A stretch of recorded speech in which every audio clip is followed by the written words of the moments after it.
Kepedulian terhadap isu lingkungan, khususnya pantai, dalam mendukung dunia pariwisata, akhir-akhir ini semakin menjadi sorotan di Bali. Bahkan Presiden Prabowo sendiri mengingatkan pemerintah maupun masyarakat Bali untuk lebih memperhatikan lingkungan, terutama keberadaan sampah di pantai, dengan membudayakan gotong royong untuk melakukan aksi bersih-bersih.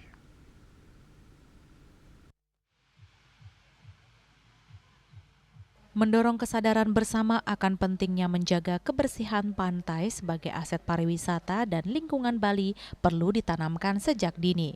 Kebersihan pantai dari sampah tidak hanya menjadi tanggung jawab pemerintah, tapi juga menjadi tanggung jawab semua komponen, termasuk komponen pariwisata yang ada di dalamnya. Bali Beach Clean Up di Pantai Batu Tampeh, Tabanan merupakan suatu kolaborasi masyarakat dan komponen pariwisata dalam menjaga kebersihan pantai. Diketahui pantai merupakan salah satu faktor pendukung yang tidak terlepas dari pergerakan pariwisata di Bali.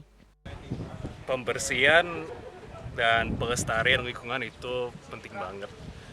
Jadi sangat penting kita terus menyadari semua orang yang kunjung ke sini kepentingan lingkungan. Kalau dari lautan itu emang kita tidak bisa tahu ya, cuman Bali emang udah bagus banget untuk bisa segregasi sampah-sampahnya masing-masing. Tapi ya pastinya kita masih perlu bikin awareness, bikin edukasi untuk semua masyarakat. Melalui kolaborasi bersama, menegaskan komitmennya terhadap pengelolaan lingkungan yang bertanggung jawab, khususnya dalam hal pengelolaan sampah sebagai bagian dari kontribusi positif terhadap lingkungan pesisir Bali. Raiswantara, Bali TV.